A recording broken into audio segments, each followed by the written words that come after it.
Hi friends, എല്ലാവർക്കും all media എന്ന YouTube ചാനലിൻ്റെ പുതിയൊരു വീഡിയോയിലേക്ക് സ്വാഗതം. നമ്മളിന്നിവിടെ ഉണ്ടാക്കാൻ പോകുന്നത് മക്രോണിയാണ്. കുട്ടികൾക്കും മുതിർന്നവർക്കും ഒരേപോലെ ഇഷ്ടപ്പെടുന്ന ഒരു ആഹാരം തന്നെയാണിത്. ഇത് തയ്യാറാക്കാനായി ഞാൻ 500 ഗ്രാമോളം മക്രോണിയാണ് എടുത്തിരിക്കുന്നത്. ഇനി ഇത് നല്ലപോലെ വേവിച്ചെടുക്കാം. അതിനായി ഞാനൊരു പാത്രത്തിൽ വെള്ളം വെച്ചിട്ടുണ്ട്. ഇനി അതിലേക്ക് ആവശ്യമായ ഉപ്പിട്ട് കൊടുക്കാം. ഇനി അതിലേക്ക് 1 ടീസ്പൂണോളം സൺഫ്ലവർ ഓയിൽ ഒഴിച്ചു കൊടുക്കാം. ഇത് ഒഴിക്കുന്നത് ഈ മക്രോണി തമ്മിൽ ഒട്ടിപ്പിടിക്കാതിരിക്കാനാണ്.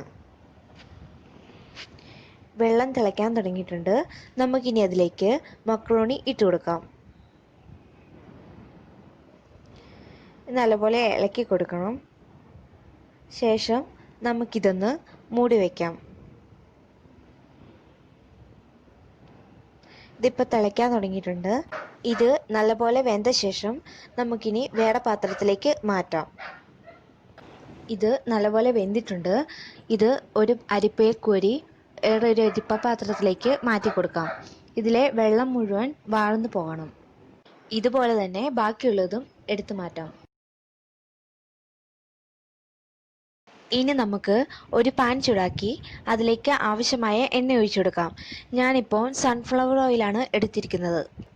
എണ്ണ ചൂടാകുമ്പോൾ അതിലേക്ക് ആവശ്യമായ കടുക് ഇട്ട് കൊടുക്കാം. ഇനി അതിലേക്ക് കുറച്ച് വെളുത്തുള്ളി അരിഞ്ഞത് ഇട്ട് കൊടുക്കാം.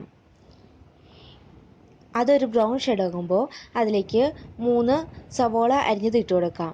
ഞാനിപ്പോൾ ഒരു മീഡിയം സൈസ് സവോളയാണ് എടുത്തിരിക്കുന്നത്. ഇത് നല്ലപോലെ വഴറ്റി കൊടുക്കണം. ഇത് ഏകദേശം വഴന്നു വന്നിട്ടുണ്ട്. നമുക്കിനി അതിലേക്കുള്ള പൊടികൾ ഇട്ട് കൊടുക്കാം.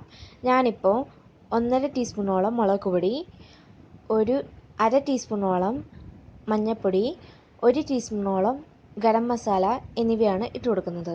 ഇത് നല്ലപോലെ ഇളക്കി കൊടുക്കാം. ഇനി അതിലേക്ക് അരിഞ്ഞു വച്ചിരിക്കുന്ന തക്കാളി ഇട്ട് കൊടുക്കാം. ഞാനിവിടെ 3 തക്കാളിയാണ് എടുത്തിരിക്കുന്നത്. ഇനി അതിലേക്ക് ആവശ്യമായ ഉപ്പിട്ട് നല്ലപോലെ ഇളക്കി കൊടുക്കാം. ഈ പരുവമാകുമ്പോൾ അതിലേക്ക് മക്രോണി വേവിച്ചത് ഇട്ട് കൊടുക്കാം. ഇത് നല്ലപോലെ ഇളക്കി യോജിപ്പിക്കണം. നമുക്കിനി ഫ്ലെയിം ഓഫ് ചെയ്യാം. അങ്ങനെ നമ്മുടെ മക്രോണി ഇവിടെ റെഡി ആയിട്ടുണ്ട്. കുട്ടികൾക്കൊക്കെ ഇഷ്ടപ്പെടുന്ന ഒരു വിഭവം തന്നെയാണിത്. നിങ്ങൾ തീർച്ചയായും ട്രൈ ചെയ്ത് നോക്കണം. നിങ്ങൾക്ക് ഈ വീഡിയോ ഇഷ്ടപ്പെട്ടെങ്കിൽ തീർച്ചയായും നിങ്ങളുടെ ഫ്രണ്ട്സിനും റിലേറ്റീവ്സിനൊക്കെ ഇത് ഷെയർ ചെയ്യുക, ലൈക്ക് ചെയ്യുക, സബ്സ്ക്രൈബ് ചെയ്യുക, കമൻറ്റ് ചെയ്യുക. Thank you for watching.